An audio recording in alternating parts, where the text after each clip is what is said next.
साढ़े एक दोस्त ने लाहौर च डॉक्टर फ़खर अब्बास उन्होंने लाहौर के बारे एक शेर लिखा तो उस शेर तो मुतासर होकर फिर मैं ना गुजरात वास्ते एक शेर लिखा सी कि ये जो गुजरात से मोहब्बत है, ये जो गुजरात से मोहब्बत है, ये तेरी ज़ात से मोहब्बत है। ये जो गुजरात से मोहब्बत है, ये तेरी ज़ात से मोहब्बत है।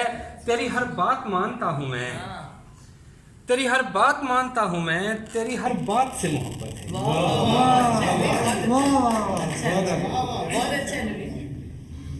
पंजाबी के कुछ शेर के इस तू पहले तोड़ दवे दिल, इस तू पहले तोड़ दवे दिल, ओनू आखो मोड़ दवे दिल।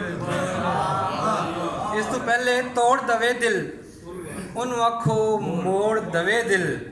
और ऐसा कोई तवीज़ दे पीरा, ऐसा कोई तवीज़ दे पीरा, ओदा खेड़ा छोड़ दवे दिल।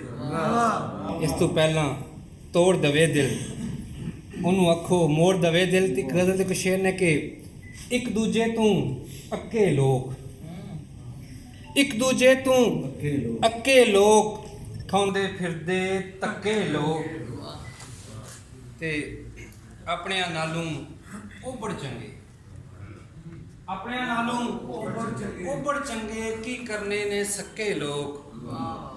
और जिन्ने मुँह ने उन्नियां गल्लां, जिन्ने मुँह ने उन्नियां गल्लां, हुण नहीं जांदे डक्के लोग। एक दूजे तू अक्के लोग। तो शेर गौर करना कि पहले बंदियां दा दिल तोड़न, पहले बंदियां दा दिल तोड़न, फिर टुर पैंदे मक्के लोग।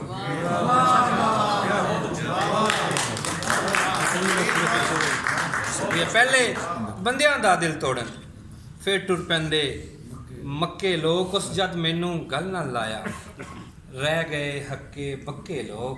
और कम पै जावे ते बन जांदे नजम सुई दे नक्के लोग। एक गज़ल को शेर के लोग नचामदे नचदे आं, लोग नचामदे नचदे आं, असी खडौने कचदे आं। और तू तुलसी मैं सरूं दा बूटा, तू तुलसी मैं सरूं दा बूटा, नाल खलोते जचदे आं। ते वक्खो वखरे मर जावांगे, वक्खो वखरे मर जावांगे, इक मिक होके बचदे आं। और आखिर तक वक्खो वखरे मर जावांगे, इक मिक होके बचदे आं। और ओदे हत्थ ते मेहंदी सोहनी लगदी है, मेरे हत्थ ते ओदा हत्थ। क्या